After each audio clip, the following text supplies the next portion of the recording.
మీ car కి best ceramic coating premier care Apexer car detailing studio for contact.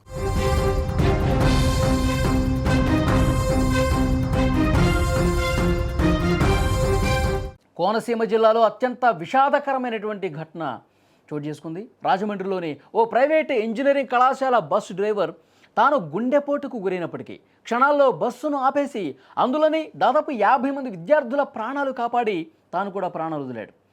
Alamuru మండలం మడికి గ్రామానికి చెందిన దెందుకూరి నారాయణరాజు రాజమండ్రిలోని గైట్ ఇంజనీరింగ్ కళాశాల బస్సు డ్రైవర్గా పనిచేస్తూ ఉన్నాడు. ఎప్పట్లాగే సోమవారం ఉదయం విద్యార్థుల్ని కళాశాలకు తీసుకొస్తా ఉన్నాడు. ఈ క్రమంలో మడికి సమీపంలోని 216A జాతీయ రహదారిపై బస్సు వెళ్తుండగా ఆయన అస్వస్థతకు గురైనటువంటి పరిస్థితి. నారాయణరాజుకు తీవ్రమైనటువంటి గుండెపోటు వచ్చిందని గ్రహించిన తన నియంత్రణ కోల్పోకుండా బస్సును క్షణాల్లో మధ్యలోనే సురక్షితంగా ఆపేశాడు. బస్సు పూర్తిగా నిలిచినట్టు నిర్ధారించుకున్న తర్వాత అతను ఒక్కసారిగా కిందకు దిగేసి జాతీయ రహదారి డివైడర్ వద్ద కుప్పకూలిపోయినటువంటి పరిస్థితి ఉంది. డ్రైవర్ నారాయణరాజు ఒక్కసారిగా అట్లా ఆయన కొలాప్స్ అయిపోవడంతో కింద పడిపోవడంతో గమనించినటువంటి విద్యార్థులు వెంటనే రియాక్ట్ అయ్యారు. విద్యార్థులు అక్కడ ఉన్నటువంటి సేఫ్టీ హైవే పెట్రోలింగ్ సిబ్బంది ఎవరైతే ఉంటారో వాళ్ళకి ఇన్ఫర్మేషన్ అందించారు.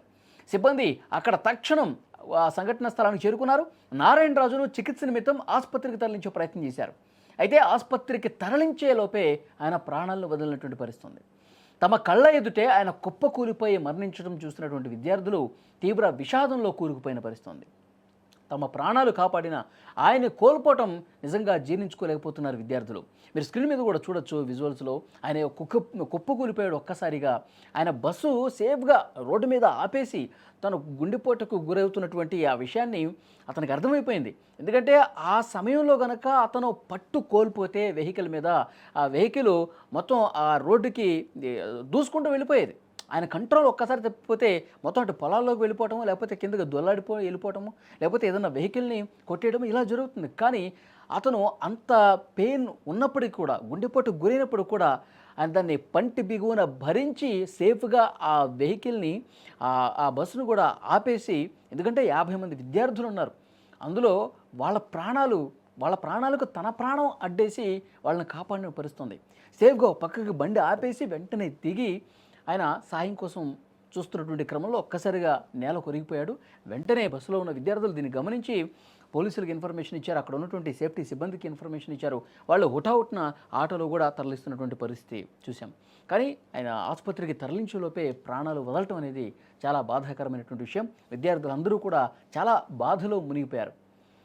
ఎందుకంటే తమను సేఫ్గా తీసుకెళ్ళేటువంటి డ్రైవర్, ఎప్పటి నుంచో తమకు చాలా బాగా మాట్లాడేటువంటి ఆ డ్రైవర్, చాలా గొప్పగా పనిచేసేటువంటి ఆ డ్రైవర్ తమ ప్రాణాలు కాపాడటం కోసం ఆయన ఈ రోడ్డు మీద కూడా చాలా ఆయన ఇబ్బంది గురవుతున్నప్పటికి కూడా తమ ప్రాణాలు కాపాడటం కోసం ఆయన చూపించినటువంటి చొరవను గుర్తు చేసుకుంటూ కన్నీళ్లు పెట్టుకుంటున్న పరిస్థితి.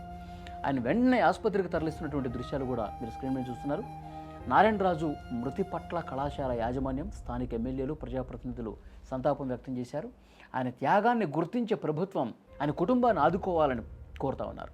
డ్రైవర్ నారాయణరాజు గుండెపోటుతో బాధపడుతూ కూడా తాను చనిపోతున్నానని చెప్పి తెలిసినా సరే బస్సును ఆపకపోతే జాతీయ రహదారి మీద పెద్ద ప్రమాదం జరిగి 50 మంది విద్యార్థులు కూడా గాయపడేవాళ్ళు. కానీ ఆయన కొంచెం ధైర్యం ప్రదర్శించి 50 మందిని కాపాడారని కూడా అక్కడున్న స్థానికులు చెప్తున్నటువంటి పరిస్థితి.